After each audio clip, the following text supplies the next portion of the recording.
Hello everyone, welcome back to Money Matters. Fine Organics Limited को लेकर बहुत सी confusion है, बहुत से क्वेश्चंस आ रहे हैं।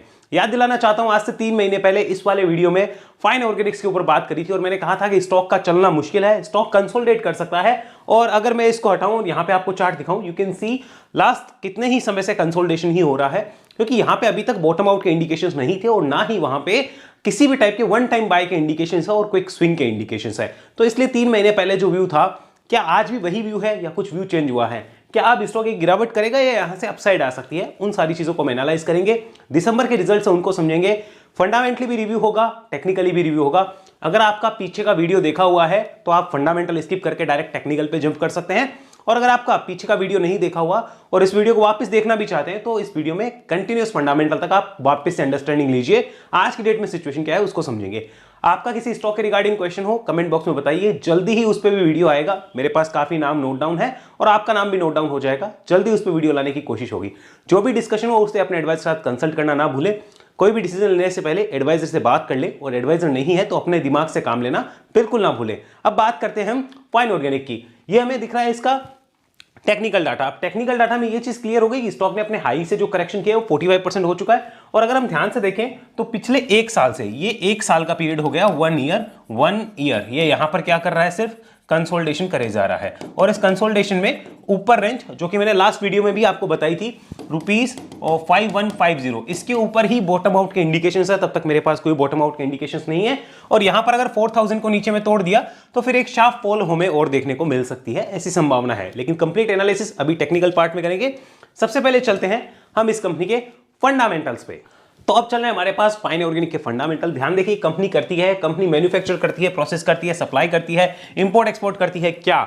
ओलियो केमिकल बेस्ड एडिटिव्स, जो कहां पे यूज होते हैं?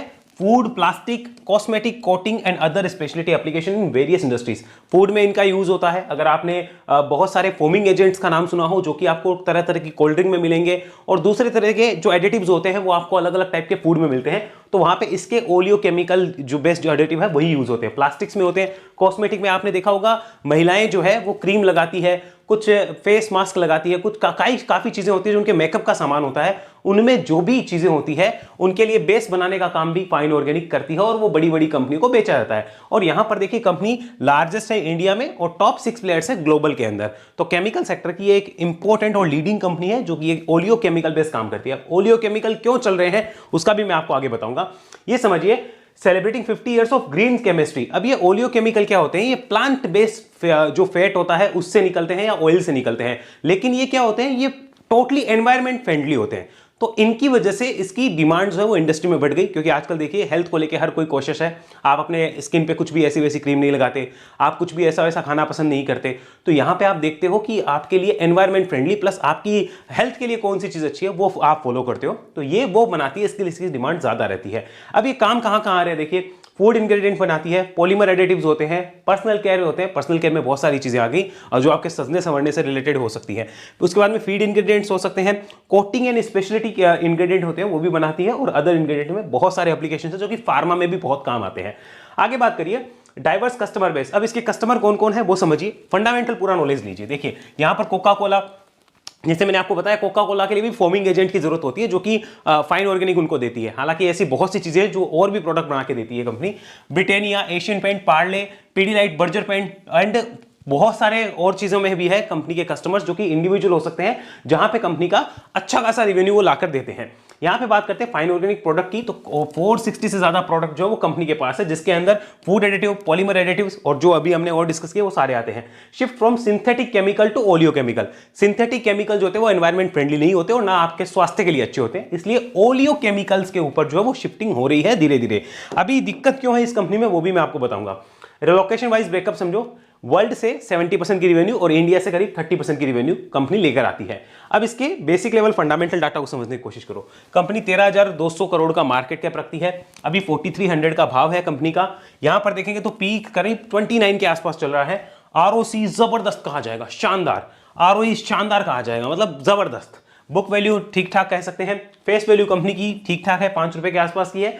प्रमोटर होल्डिंग जो है वो 75% की, तो एक गजब इंडिकेशन होता है।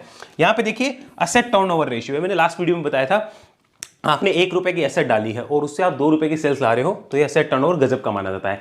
क्या कंपनी के ऊपर कोई बड़ा कर्जा है? Answer is no, company debt free है। ईपीएस कंपनी का बहुत अच्छा कहा जाएगा। प्रमोटर की होल्डिंग अनप्लेज है, गजब काम है। प्रॉफिट की ग्रोथ खराब रही है, जो कि एक नेगेटिव पॉइंट माना जाएगा। मार्केट कैप टू सेल्स ठीक ठाक है। पीजी रेशियो कंपनी का अच्छा कहा जाएगा। इन्वेंट्री टर्नओवर रेशियो देखो 5.53, इन्वेंट्री टर्नओवर 5 के ऊपर का है, मैं इसे अच्छा मानता हूं, मुझे अच्छा लगता है inventory turnover. Free cash flow company का अच्छा है 651 करोड़ का, तो कंपनी के फंडामेंटल्स में मुझे कोई दिक्कत नजर नहीं आती। कंपनी के फ्यूचर आउटलुक को लेकर दिक्कत हो सकती है, जो कि हमें कंपनी की कॉन कॉल सुनने से या एनुअल जनरल मीटिंग की जो रिपोर्ट होती है यानी एनुअल रिपोर्ट वो देखने से पता लग सकता है। लेकिन फिलहाल इतना पता चलता है कि फंडामेंटल जो अवेलेबल डाटा है इनमें कोई दिक्कत नहीं है। प्लस कंपनी का जिस हिसाब का आरओसी आरओई है, तो ये पी जस्टिफाइड नहीं है, यहां से ऊपर की वैल्यूएशन मिलती है। यहां पे लगभग 40-50 की पी पे ट्रेड होते हैं अगर ऐसे स्टॉक हो तो इतने जबरदस्त इसके कंपनी के वैल्यूएशंस रहे हैं। आगे देखिए एवरेज पी देखिए कंपनी का 40 रहा है पिछले कई सालों का, एवरेज पी 5 सालों का। 2020 का पी देखिए लगभग 40 के आसपास था और आज आप लगभग 30 के नीचे की पी पे अवेलेबल हो, तो ये चीज भी इंटरेस्टिंग है और वैल्यूएशन को अट्रैक्टिव बनाती है। लेकिन इसका मतलब ये नहीं है कि अभी जाके बाय कर लो, हमें सारी चीजों को एनालाइज करना है। सिर्फ पी को देख के जस्टिफिकेशंस नहीं होते, ना ही कोई सेंटिमेंट चेंज होता है, ना ही कोई डिसीजन बनता है। वो एक पार्ट है एनालिसिस का, चेंज कुछ नहीं करता है सिर्फ अकेला। आगे चलिए यहां पे बात करते हैं क्वार्टर रिजल्ट्स को देखिए। लेटेस्ट दिसंबर के रिजल्ट्स को देखिए, बहुत खराब सेल्स रही है, बहुत गंदी सेल्स आई है। अगर इसको पिछले दिसंबर से कंपेयर किया जाए तो बहुत ज्यादा दिक्कत कंपनी ने यहां पे दिखाई है। 21% के मार्जिन थे, यहां पे 24% जरूर हुए, लेकिन सेल्स टूटने की वजह से सारा का सारा बेड़ा गर्क हो गया। अगर आप नेट प्रॉफिट देखो 106 करोड़ से 94 करोड़ रुपीस हो गया। अब 94 भी क्यों हुआ? क्योंकि आपके मार्जिन यहां पर 3% बढ़े हुए थे, तो यहां पे आपके लगभग 14 से 15 करोड़ का प्रॉफिट जो वो एक्स्ट्रा आ गया मार्जिन बढ़ने से। सेम मार्जिन होते तो आपका वो प्रॉफिट मेंटेन नहीं हो पाता, ये भी हमें ध्यान रखना है। पीछे की हिस्ट्री को एनालाइज करिए ध्यान से। दिसंबर 21 का डाटा देखिए, सेम सेल्स थी लगभग जितनी अभी दिसंबर 23 में आई है। प्रॉफिट देखिए 52 करोड़ का था, तो दिसंबर 21 से अच्छा, दिसंबर 22 से खराब, और अगर सितंबर से देखा जाए क्वार्टर ऑन क्वार्टर तो भी खराब कहना होगा। कई क्वार्टर में ध्यान से देखिए 203 करोड़ का प्रॉफिट आने के बाद लगातार इसके प्रॉफिट में हमें डिक्लाइन देखने को मिल रही है, मतलब क्वार्टर ऑन क्वार्टर भी और ईयर ऑन ईयर भी। सिर्फ इस एक क्वार्टर में कंपनी ने ठीक ठाक प्रॉफिट दिया था, बाकी यहां पे डिक्लाइन देखने को मिल रही है। अब आप देखिए ये तो आपको अब देखने को मिल रहा है, लेकिन मार्केट अभी उसी प्राइस पे खड़ा है जहां पे मार्च 2023 में था, यानी एक साल पहले स्टॉक का प्राइस ऑलरेडी सारी चीजों को फैक्टर्ड कर चुका था कि ऐसा होने वाला है। और यही चीज मैं आपको बार बार कहता हूं कि जब तक आपको पता चलेगा इन डाटास को लेकर, उससे पहले आपको चार्ट पे वो इंडिकेशंस आ जाते हैं कि यहां पे देखिए ये कुछ दिक्कत होने वाली है, इसलिए शेयर गिर रहा है। अब देखिए आपकी इच्छा, आप उसको मानना चाहें, इसको मानना चाहें, that's totally up to you, आपकी मर्जी है। यहां पे अगर ओवरऑल ग्रोथ देखी जाए तो कंपनी की ग्रोथ काफी अच्छी मानी जाएगी, ग्रोथ खराब नहीं कह सकते, लेकिन रीसेंट जो सेंटीमेंट है वो खराब है। क्यों है? कंपनी देखिए फिलहाल कोई कैपेक्स नहीं कर रही है, कोई कैपेक्स का प्लान नहीं है, जबकि अदर केमिकल बिजनेस कैपेक्स करने की तैयारी जो है वो कर चुके हैं। उसमें वन ऑफ दी है आरती इंडस्ट्री, जो मैंने 400 450 के आसपास आपको चीख के बोला था, और डिस्क्लोजर के तौर पे 670 के आसपास, 640 के आसपास जो है वहां पर हमने भी काफी अच्छा प्रॉफिट उसमें बुक किया है। अब ये कि आगे इसको समझिए कि यहां पे इसके कंपटीशन में जो कंपटीटर है, जो कि अदर सॉल्यूशन निकालने की तैयारी कर रहे हैं कि इसके ऊपर डिपेंडेंसी ना रहे, और ये भी कोई दूसरे भी जो कंपटीटर है वो तैयारी कर रहे हैं, दूसरी कंपनियां, कि हम ओलियो केमिकल में भी अलग तरीके से कुछ जो है वो बड़ी कंपनियों को सर्व कर पाए। लुब्रिकेंट बनाने के लिए भी काम चल रहे हैं। अब ये वही समझ सकता है जिसको इसके पूरे बिजनेस की नॉलेज हो, नहीं है तो भी कोई बात नहीं, इस डाटा को समझिए। यहां देखिए ये ईयरली P&L है। अगर आप पिछले कई सालों की ग्रोथ को देखेंगे तो देखिए ग्रोथ शानदार रही है, ग्रोथ को हम खराब नहीं कह सकते। प्रॉफिट्स को देखिए क्या जबरदस्त है, 120 करोड़ के प्रॉफिट अब एक क्वार्टर में कंपनी लाती है, जो 2021 तक पूरे ईयर का प्रॉफिट था। 2022 में काफी अच्छा प्रॉफिट कंपनी ने देखिए पोस्ट किया था, 2023 में तो शानदार प्रॉफिट। अब आप एक बात बताओ, 2023 में क्या शेयर बढ़ा? प्रॉफिट देखो 2023 के अंदर ज्यादा अच्छा है, बढ़ के वो 21-22 में ही ऑलरेडी फैक्टर्ड हो चुका था, क्योंकि मार्केट को पता था ऐसा होने वाला है। और ऐसे ही अभी देखो ये प्रॉफिट डिक्लाइन हुआ है, लेकिन मार्केट पहले ही उसको फैक्टर्ड कर चुका है। ईपीएस के टर्म्स में समझो 200 रुपए का ईपीएस अगर 145 होगा तो मार्केट उसी के हिसाब से आपको प्राइसिंग देगा। फंडामेंटली कोई दिक्कत है नहीं है, लेकिन सेंटिमेंटल दिक्कत है। करना क्या है उसकी बात आगे करेंगे। यहां पे देखते हैं कंपनी की ग्रोथ कैसे रही है, तो देखिए ग्रोथ, सेल्स ग्रोथ काफी अच्छी मानी जाएगी, एक साल को छोड़ दो। प्रॉफिट की ग्रोथ काफी अच्छी है, एक साल को छोड़ दो। तो कंपनी ने ओवरऑल अच्छी ग्रोथ करी है, यानी 3-5 साल के व्यू के साथ आज भी कंपनी का ग्रोथ अच्छा आता है। यहां चलते हैं शेयर प्राइस के रिटर्न्स को देखिए। स्टॉक प्राइस सीएजीआर कैसा रहा है? काफी अच्छा रहा है। रिटर्न ऑन इक्विटी काफी गजब, मतलब ऐसी रिटर्न ऑन इक्विटी मिलती नहीं है, ढूंढने पे भी नहीं मिलती है, इतनी गजब कंपनी है। लेकिन वैल्यूएशन भी होने चाहिए, सेंटिमेंट भी होने चाहिए, चार्ट पे इंडिकेशन भी होने चाहिए, तब जाके काम होता है। आगे बात करते हैं यहां पे बैलेंस शीट की। अब बैलेंस शीट के फ्रंट पे देखें तो कंपनी के रिजर्व्स को ध्यान से देखिए, रिजर्व किस रफ्तार से बढ़ रहे थे आप ध्यान से देखिए। यहां पर जो रफ्तार आई थी 2022 से 23 के बीच में, और उसके बाद सितंबर 23 की रफ्तार देखो, रफ्तार धीमे हो जाती है ऑटोमेटिक। और यहां पर अगर आप देखेंगे कंपनी के यहां पे कॉस्ट वर्क इन प्रोग्रेस, तो देखिए कॉस्ट वर्क इन प्रोग्रेस के अंदर कुछ खास चीजें नहीं है, यानी कि कंपनी के पास अभी फिलहाल कुछ भी जो कॉस्ट वर्क इन प्रोग्रेस में वो हमें नहीं देखने को मिल रहा है। आगे बात करते हैं यहां पर शेयर होल्डिंग पैटर्न की। प्रोमोटर्स का विश्वास अभी भी कंपनी पे एज इट इज दिख रहा है, 75% के साथ बैठे हैं। लास्ट वीडियो में भी मैंने बताया था कि एफआईआईज यहां से लगातार माल बेच रहे हैं। देखो 2022 में ही उन्होंने डिसाइड कर लिया था भाई बेचना शुरू करो, तो 2022 में उन्होंने बेचना शुरू किया और लगातार माल बेचे जा रहे हैं। अब क्या वो माल डीआईएस ने उठाया? नो, डीआईएस का पहले भी होल्डिंग इतना था, अभी भी होल्डिंग इतना है, और वो भी पिछले 2 क्वार्टर से लगातार माल बेच रहे हैं। तो इसके पीछे के रीजंस क्या है वो आपको डीआईएस एफआईआईज फोन करके नहीं बताएंगे। और एक गांव में बैठा लड़का जो मेरी तरह बेचारा साधारण हो, क्या उसे पता लग सकता है कि कंपनी की कौन कॉल में क्या बातें हो रही है? क्या वो उन सारी कंपनियों को ट्रैक कर सकता है? Answer is no. तो उसके लिए उसे चार्ट की हेल्प लेनी ही पड़ती है। पब्लिक की होल्डिंग देखिए यहां पे बढ़ रही है और 9.58% पब्लिक की होल्डिंग है। बट अच्छी बात यह है कि 90% ऑफ द माल अभी भी बिग प्लेयर्स के हाथों में ही है, ये हमें समझना है। आगे बात करते हैं यहां पर कंपनी के चार्ट पे। सो लेट्स डू चार्ट पे चर्चा।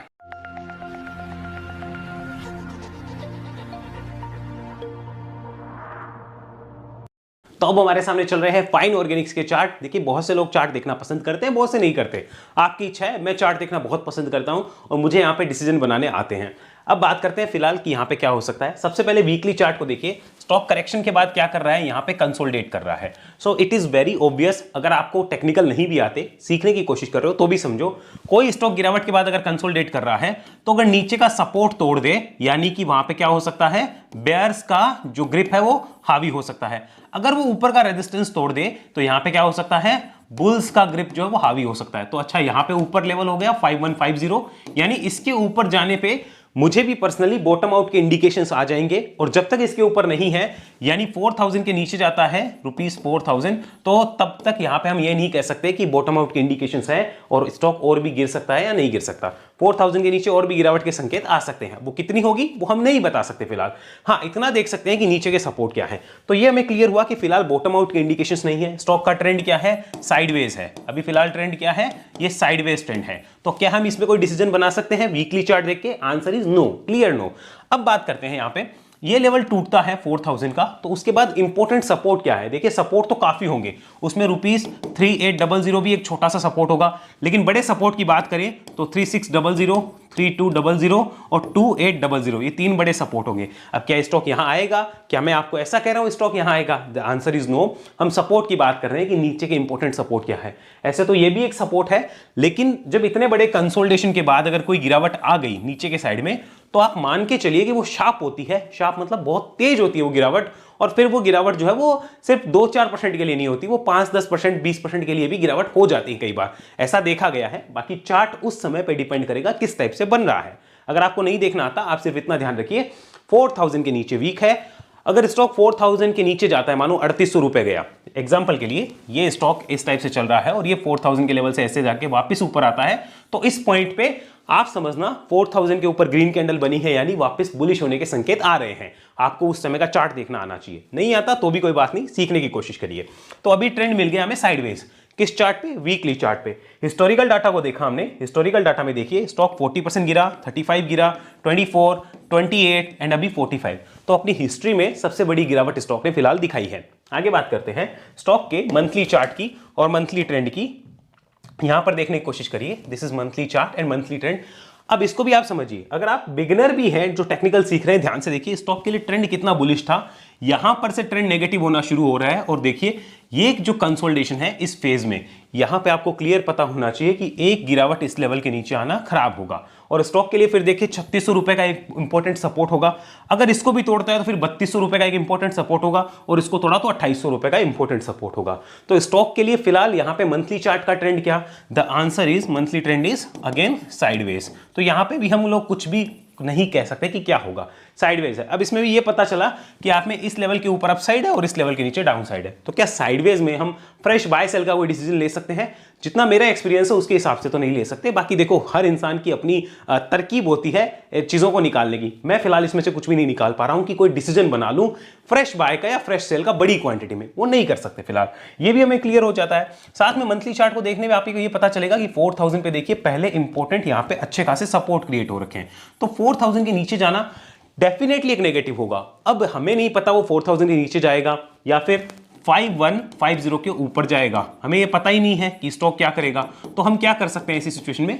हम वेट करेंगे कि तेरे को जितना कंसोलिडेशन करना है तू कर ले, जिस वक्त तुम निकलोगे, जिस साइड निकलोगे, हम उस साइड हो जाएंगे। इस जोन को हम क्या कहते हैं? ये जो गिरावट के बाद का जोन है इसे हम कहेंगे बीबी फाइट। ये क्या है? बीबी फाइट जोन। बीबी फाइट जोन का मतलब क्या हुआ? बुल बेयर फाइट कर रहे हैं। हमें दोनों से कोई लेना देना नहीं है, ना हम बुल है ना हम बेयर है, हम तो उसके साथ है जो जीतता है। अगर इसके ऊपर गया तो हम बुल के साथ हो जाएंगे, चलो भैया राइड करो, लेकिन अपना एसएल लगा के, बिना एसएल के नहीं। अगर इसके साथ गया तो हम बेयर्स के साथ है कि भाई तुम गिराते रहो, हम वेट कर रहे हैं, जिस दिन इंडिकेशन आएंगे तब लेंगे वरना नहीं लेंगे। तो हमें ये फॉर्मूला जो है वो आजमाना चाहिए। अब बात करते हैं इसके डेली चार्ट की। Look at daily chart. Daily chart पे भी देखिए काफी डाटा क्लियर हो जाएंगे। यहां पे इसको समझने की कोशिश करिए, मैं इनको हटाता हूं। ये देखिए, ये है हमारे पास 200 दिन का मूविंग एवरेज। अगर आप ध्यान से देखें, अगर आपको कुछ भी नहीं आता ध्यान से देखिए, इसी ब्लू लाइन को स्टॉक सपोर्ट बना के ऊपर जा रहा था पहले और इसके ऊपर टिकता रहा। अब देखिए इसी लाइन के ऊपर टिकना इसके लिए मुश्किल हो गया और ये देखिए इसी लाइन को रेजिस्टेंस बना के नीचे आ रहा है। राइट नाउ ये लाइन जो है वो लगभग 4700 के आसपास जो है वो नजर आ रही है, यहां पर नजर आ रही है। और स्टॉक के लिए फिलहाल यहां पर स्टॉक जो है वो स्क्वीज होते जा रहा है कंसोलिडेशन रेंज में। इसको समझने की कोशिश करिए, मैं आपको दिखाना चाहता हूं। यहां पे देखिए ध्यान से, अब इसको समझने की कोशिश करिए। लुक एट दिस, इसको ध्यान से देखिए। स्टॉक के लिए देखिए वेव्स बड़ी बड़ी लग रही थी, वो वेव्स छोटी होती जा रही है। अगर आप ध्यान से देखना चाहें आपको आइडिया लगेगा, वेव्स छोटी होती जा रही है। तो स्टॉक के लिए इस लेवल के ऊपर आना भी एक स्ट्रगल की बात है। आता है तो बहुत अच्छी बात है, लेकिन क्या वो कोई कंफर्मेशन करेगा? नहीं, क्योंकि पीछे भी तो ऐसे 2 बार ऊपर आया था, उससे कोई लेना देना नहीं होगा। इसको यहां पर आकर अच्छे तरीके से सस्टेन करना होगा और उस सस्टेन में इंपॉर्टेंट लेवल आप 5150 का मान सकते हैं। इसके ऊपर ही हम इंडिकेशन के लिए श्योर होंगे।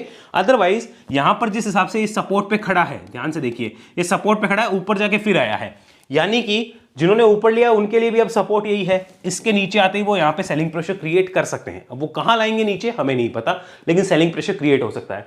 सो डेली चार्ट का ट्रेंड क्या है? अगेन साइडवेज है। तो ये तीनों टाइप के चार्ट पे हमने ट्रेंड को समझा कि साइडवेज है। तो यहां पे हमारा व्यू क्लियर हो गया कि स्टॉक का ट्रेंड पूरा साइडवेज है। अब हमें डिसीजन बनाने हैं। चलते हैं आइए वीकली चार्ट पे। देखिए मेरा काम है आपको एनालिसिस सिखाना, मैं बाय सेल की रिकमेंडेशन नहीं देता हूं, एनालिसिस को सीखिए। यहां पे देखिए ध्यान से, अब वीकली चार्ट कन्वर्ट करते हैं वापस।